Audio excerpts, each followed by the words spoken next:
നമ്മുടെ പ്രിയങ്കരനായ മോദിജിയാണ് നമ്മളുടെ ദൈവം. ഇനി കേട്ടോ, മോദിജിയാണ് നമ്മളുടെ ദൈവം. അള്ളാഹുവിന് വരെ മോദിജിയെ പ്രതിഷ്ഠിച്ചിരിക്കുകയാണ്. മനസ്സിലായല്ലോ. മുസ്ലിം ഭവനങ്ങളിൽ മോദിജിയുടെ ഫോട്ടോ ഇങ്ങനെ വെക്കണം, ദൈവത്തിൻ്റെ ഫോട്ടോവിന് പകരം. എന്നിട്ട് എഴുതി വെച്ചോ, മോദിയാണ് ഈ വീടിൻ്റെ ഐശ്വര്യം, മോദിയാണ് ഈ വീടിൻ്റെ രക്ഷകൻ എന്നൊക്കെ എഴുതി വെച്ചോ. ഇതിവിടെ മുസ്ലിങ്ങളോട് ആഹ്വാനം ചെയ്തത് ആരാ? അവൻ്റെ പേരായിട്ട് പറയാൻ പറ്റില്ല, തന്തയും തള്ളിയിട്ട പേര് വിളിക്കാൻ പറ്റില്ല. അവൻ്റെ പേരാണ് KM നാറി. ഒരു ക്ലൂ തരാം. എന്താണ്? മതമാണ് അതല്ല, അങ്ങനെയാ പറഞ്ഞത്. പക്ഷെ ഉള്ളിലെന്താ? പണമാണ്. പച്ചത്തീട്ടത്തിൻ്റെ മുകളിൽ ഒറ്റ രൂപ നാണയം വെച്ചിട്ട് നക്കിയെടുക്കാൻ പറഞ്ഞാൽ നക്കിയെടുക്കുന്ന KM നാറി. കള്ളപ്പന്തി എന്നും വിളിക്കാൻ അവനെ വേണമെങ്കിൽ, കള്ളപ്പന്തി എന്നും പറയാം. ലീഗോളിയാണ്, മുസ്ലിം ലീഗിൻ്റെ ലീഗോളിയാണ്. പാണക്കാടിൻ്റെ തൊട്ട് താഴെയാണ് അവൻ തൂങ്ങിക്കിടക്കുന്നുണ്ട്. വലിയൊരു കാലഘട്ടത്തിൽ ഈ ലീഗോളികൾ, ഈ ഇസ്ലാമിസ്റ്റുകളും എന്നെ എന്താ പറഞ്ഞിരുന്നത്? ആ ആലപ്പുഴയിലുള്ള പപ്പടത്തൊപ്പി വെച്ചിട്ടുള്ള ഒരുത്തരുണ്ടല്ലോ, പൗഡർ കുട്ടപ്പൻ, RSS ചാരനാണ്. ഇപ്പം ഞാൻ RS കാരനായി കഴിഞ്ഞു. ഇനിയിപ്പോൾ അവൻ RS ചാരനാവഞ്ഞ വീഡിയോ ഇടാൻ പറ്റില്ലല്ലോ. ഞാൻ RS ചാരൻ തന്നെയാണ്, സമ്മതിച്ചു.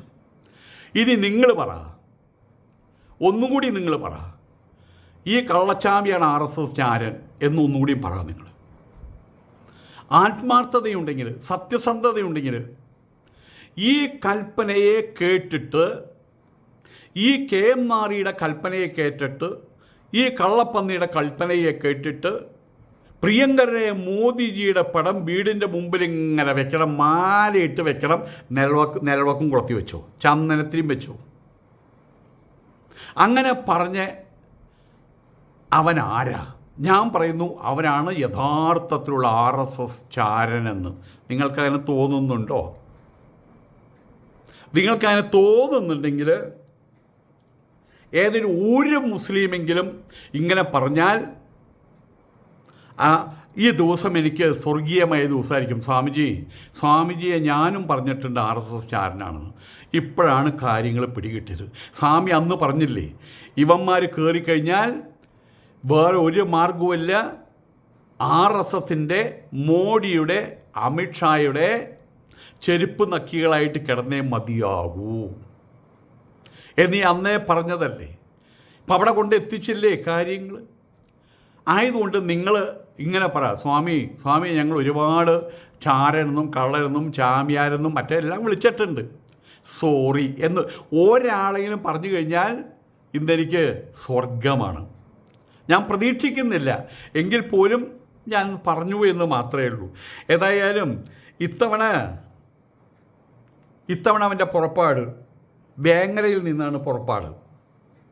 വേങ്ങര അങ്ങാടിയിൽ നിന്നാണ്. ഇവിടെ ഇപ്പോൾ കേരളത്തിലെ ലീഗോളികളുടെ മന്ത്രിയാണ്, മുസ്ലിം ലീഗിൻ്റെ മന്ത്രിയാണ്, നാട്ടുകാരുടെ അല്ല കേട്ടോ, മുസ്ലിങ്ങളുടെ മന്ത്രി. എന്താ പറയാൻ കാരണം? ഇതുവരെ നഷ്ടപ്പെട്ടത് മുഴുവൻ, മുസ്ലിം ലീഗിന് നഷ്ടപ്പെട്ടത് മുഴുവൻ തിരിച്ചു പിടിക്കാൻ വേണ്ടിയിട്ടാണ് ഞാൻ മന്ത്രിയായത്, ഞങ്ങൾ അധികാരത്തിൽ വന്നതെന്ന് പറയുന്ന സമയത്ത് ഇവിടെയുള്ള ഹിന്ദുക്കൾക്ക് പറയാൻ പറ്റുമോ അയാൾ ഞങ്ങളുടെ മന്ത്രിയാണെന്ന്? ഇവിടെയുള്ള ക്രിസ്ത്യാനികൾക്ക് പറയാൻ പറ്റുമോ അയാൾ ഞങ്ങളുടെ മന്ത്രിയാണെന്ന്? എനിക്ക് പറയാൻ പറ്റുമോ അയാൾ നമ്മളുടെ എല്ലാവരെയും മന്ത്രിയാണെന്ന്? അയാൾ ലീഗോളികളുടെ മന്ത്രി. ഇനി വേറൊരു കാര്യമുണ്ട്, അതിനകത്ത് തന്നെ വേർതിരിവുകളും കാര്യങ്ങളും ഉണ്ടല്ലോ മുസ്ലിങ്ങൾക്കകത്ത് തന്നെ. പിന്നെ നല്ലവരായിട്ട് സ്വന്തം നട്ടെല്ലുമ്മേ നിവർന്ന് നിൽക്കുന്ന, സ്വന്തം കാല് നിലത്തുറപ്പിച്ചു നിൽക്കുന്ന, തന്തയ്ക്കും തള്ളയ്ക്കും പറഞ്ഞ യഥാർത്ഥത്തിലുള്ള ഇസ്ലാമിനെ അനുസന്ധാനം ചെയ്യുന്ന മുസ്ലിങ്ങളുണ്ട്. ആരും അടിമയല്ലാത്ത മുസ്ലിങ്ങൾ. അവരുടെയും മന്ത്രിയല്ല ഇവൻ. മുസ്ലിം ലീഗുകാരുടെ മാത്രം മന്ത്രി. അത് അത്രയും പറഞ്ഞാലും മതി. ലക്ഷ്യം ഒന്ന് മാത്രമേ ഉള്ളൂ. കഴിഞ്ഞ 10 വർഷം തെരുവാധാരമായിരുന്നല്ലോ. ഇപ്പോൾ ഗൾഫിൽ പോയിട്ട് വാരിക്കൊണ്ടുവരാനും പറ്റാത്ത സാഹചര്യങ്ങളായി കഴിഞ്ഞു. കഴിഞ്ഞ 10 വർഷം വന്ന നഷ്ടം, ആ ഒരു ഇടവേളയിലുണ്ടായ നഷ്ടം നികത്തുക, അത് മാത്രം ലക്ഷ്യം വെച്ചുകൊണ്ട് കയറിയവൻ എങ്ങനെയാണ് കേരളത്തിലെ മന്ത്രിയാവുന്നത്? RSSകാർ അവർ പുതിയ വിദ്യാഭ്യാസ നയം കൊണ്ടുവന്ന് നമ്മളെല്ലാവരും ആദരിച്ചിരുന്ന നെഹ്റുവിനെ ചവിട്ടി പുറത്താക്കി, ഗാന്ധിയെ ചവിട്ടി പുറത്താക്കി. ആരാ പറയുന്നത്? ഈ KM നാരി കള്ളപ്പന്നിയാണ് പ്രസംഗിക്കുന്നത്. അങ്ങനെ ആയതുകൊണ്ട് തന്നെ സുഭാഷ് ചന്ദ്രബോസിനെ, ഭഗത് സിംഗിനെയൊക്കെയും പുറത്താക്കിയല്ലോ.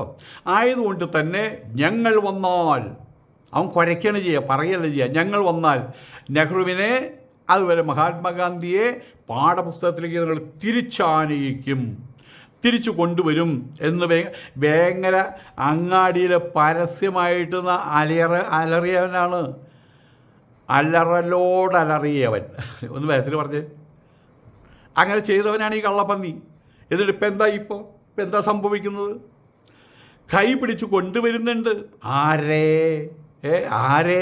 കൈ പിടിച്ച് കൊണ്ടുവരുന്നത്? നരേന്ദ്ര ദാമോദർ ദാസ് മോഡിയെ. ഇപ്പം പറയുന്നത് നമ്മുടെ പ്രധാനമന്ത്രിയല്ലേ. പല മുസ്ലിങ്ങളും എനിക്ക് ഫോൺ ചെയ്യണവർ പലരും പറയാൻ തുടങ്ങിയിട്ടുണ്ട്, മോദിജിയും ഭരിക്കട്ടെ. ഇപ്പം നെഗറ്റീവായിട്ടൊരു വാക്ക് പോലും വരുന്നില്ല. മോദിജിയും ഭരിക്കട്ടെ. RSS, ഞാൻ പറഞ്ഞു RSകാരാ ഭരിക്കുക. RSSകാരെന്താ? അവരും ഇന്ത്യക്കാരല്ലേ? അവരും ഭരിക്കട്ടെ. നമ്മുടെ സഹോദരങ്ങളല്ലേ? അതായത് കാറ്റ് മാറി വീശിയെന്നർത്ഥം.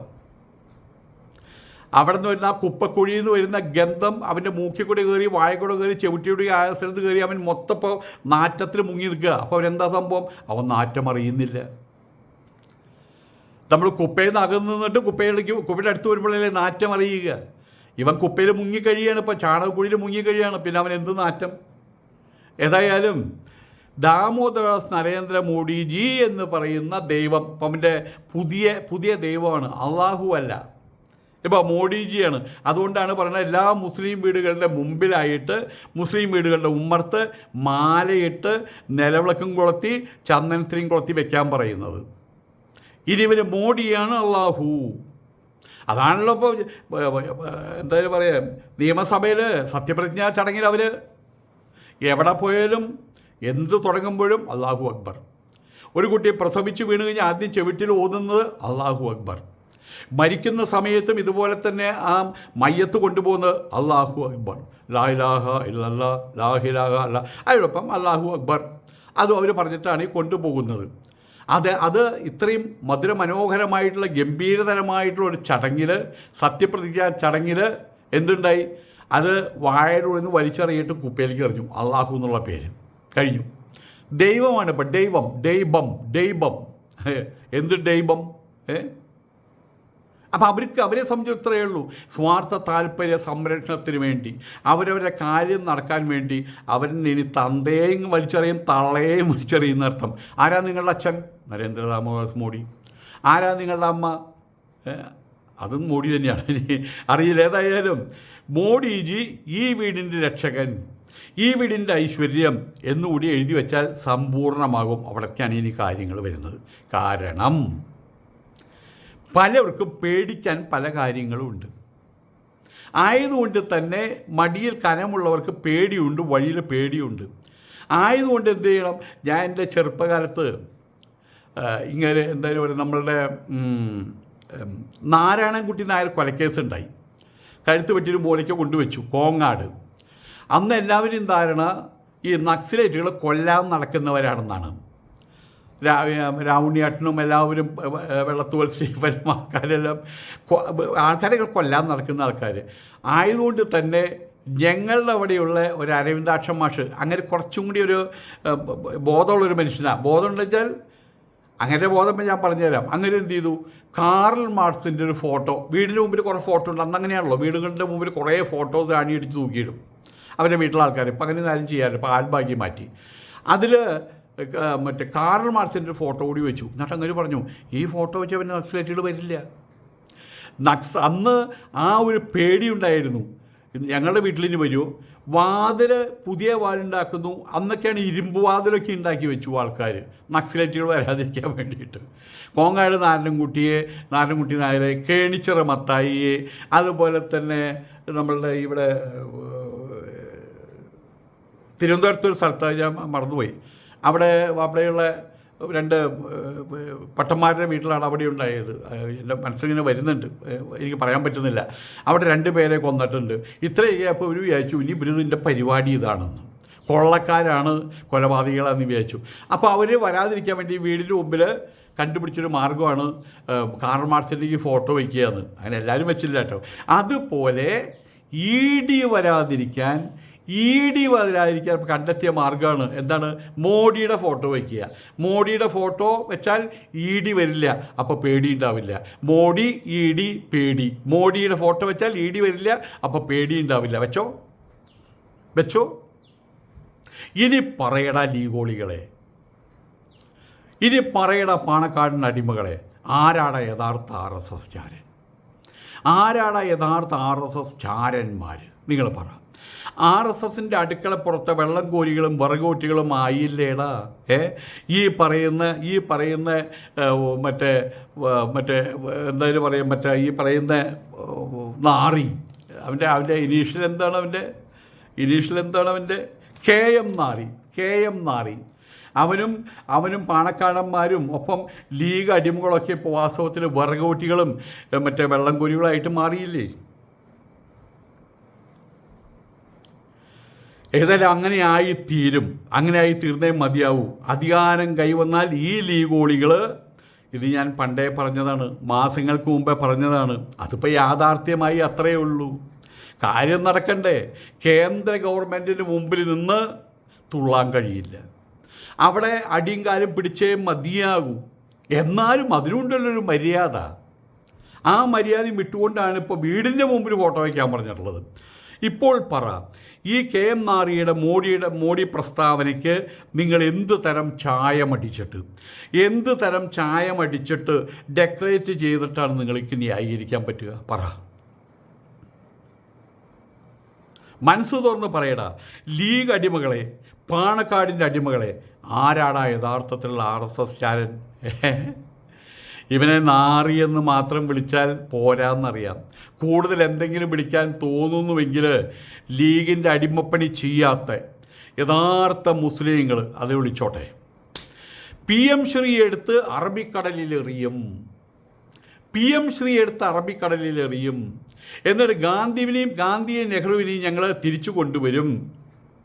ഈ രണ്ട് പ്രസ്താവനകളാണ് വേങ്ങരയിൽ വെച്ച് ആക്രോശിച്ചുകൊണ്ട് പറഞ്ഞത്. ജനങ്ങൾ മുഴുവൻ കേട്ടതാണ്. എന്നിട്ടിപ്പോൾ എന്താ സംഭവിച്ചത്? ഗാന്ധിയെയും നെഹ്റുവിനെയും കടലിലെറിഞ്ഞു. അതല്ലേ ഉണ്ടായത്. PM ശ്രീ തിരിച്ചു കൊണ്ടുവന്ന് പ്രതിഷ്ഠിക്കാനും ശ്രമിക്കുന്നു. ഒപ്പം മോദിയെയും എഴുന്നള്ളിച്ചു കൊണ്ടുവരുന്നു. ആത്മാഭിമാനം തൊട്ട് തീണ്ടിയിട്ടില്ലാത്ത കള്ളപ്പന്നികൾ ഇവനും ഇവൻ്റെ സഹയോടികളും. അവരല്ലേ യഥാർത്ഥത്തിലുള്ള RSS ചാരന്മാർ? അല്ലേ? ആണോ? അല്ലേ? അത് നിങ്ങൾ തീരുമാനിച്ചു. സംഘപരിവാറിൻ്റെ മുമ്പിൽ കുനിഞ്ഞു നിൽക്കുകയാണിപ്പോൾ. എന്തിനു വേണ്ടിയിട്ടാണ്? കാര്യം നേടാൻ. എന്ത് കാര്യം നേടാൻ? പണം. പണമാണ്. അറിയാലോ. 10 വർഷം കൈയിട്ട് വരാൻ കഴിഞ്ഞില്ല. ആ ക്ഷീണം തീർക്കാൻ മോദിയുടെ അതുവഴി RSSൻ്റെ മുമ്പിൽ കിടന്ന് ഉരുളുകയല്ലേ ചെയ്തുകൊണ്ടിരിക്കുന്നത്. നമ്മുടെ കർണാടകത്തിൽ ബ്രാഹ്മണന്മാരുടെ എച്ചിലയിൽ കിടന്ന് ഉരുളുന്ന പോലെ അവരെ തൃപ്തിപ്പെടുത്താൻ, മോദിയുടെ മുമ്പിൽ പട്ടികളെ പോലെ കിടന്ന് ഉരുളുകയല്ലേ ചെയ്യുന്നത്, കാല് നക്കുകളല്ലേ ചെയ്യുന്നത് ഈ KM നാറി. ഇപ്പോൾ RSSൻ്റെ വളർത്തു പട്ടികളായിട്ട് മാറിയില്ലേ ഇവരൊക്കെ? പിണറായിയെയും CPMനെയും RSS അടിമകളായിട്ട് സമൂഹത്തിൻ്റെ മുമ്പിൽ അവതരിപ്പിക്കാൻ കിണഞ്ഞ് പരിശ്രമിച്ച ഈ മൂരികൾ, കൊങ്ങികൾ, മൗദ്യൂദികൾ ചേർന്ന് മോഡിയുടെയും RSSൻ്റെയും പാദം കഴുകിയ വെള്ളം കുടിച്ച് സായുജ്യമടയാൻ വേണ്ടിയിട്ട് വരി നിൽക്കുകയല്ലേ. ഇനി PM ശ്രീ കൊണ്ടുവരും. നാളെ പറയും വീട്ടിലെല്ലാവർക്കും ഗീത ചൊല്ലണം, അതുകൊണ്ടെന്താ പ്രശ്നം? ഈ നാറികൾ പറയും ഉപനിഷത്ത് പഠിക്കണം, അതുകൊണ്ടെന്താ പ്രശ്നം? ഈ നാറികൾ പറയും ഗായത്രി അത് ചെല്ലണം, സരസ്വതി വന്ദനം അത് ചെല്ലണം, എന്താ പ്രശ്നം? ഓം തത് സവിതുർവരേണ്യം ഭർഗോദേവസ്യ ധീമഹി അത് ചെല്ലണം. സരസ്വതി നമസ്തുഭ്യം ഭരതേകാമരൂപിണി അത് ചെല്ലണം. ഊർധ്വമൂലമത ശാഖം അശ്വത്ഥം പ്രാഹുരവ്യയം ഗീത അത് ചെല്ലണം.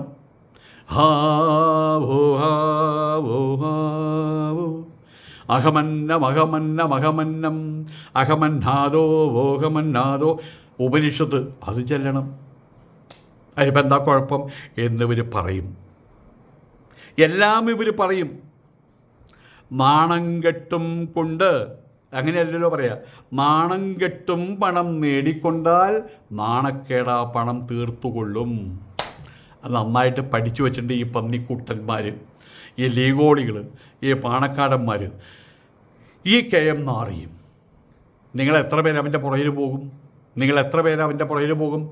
ഞാൻ ആദ്യം ചോദിച്ച ചോദ്യം ഒന്നുകൂടി ചോദിച്ചോട്ടെ, ആരാണ് യഥാർത്ഥത്തിലുള്ള RSS ചാരൻ? നമസ്കാരം.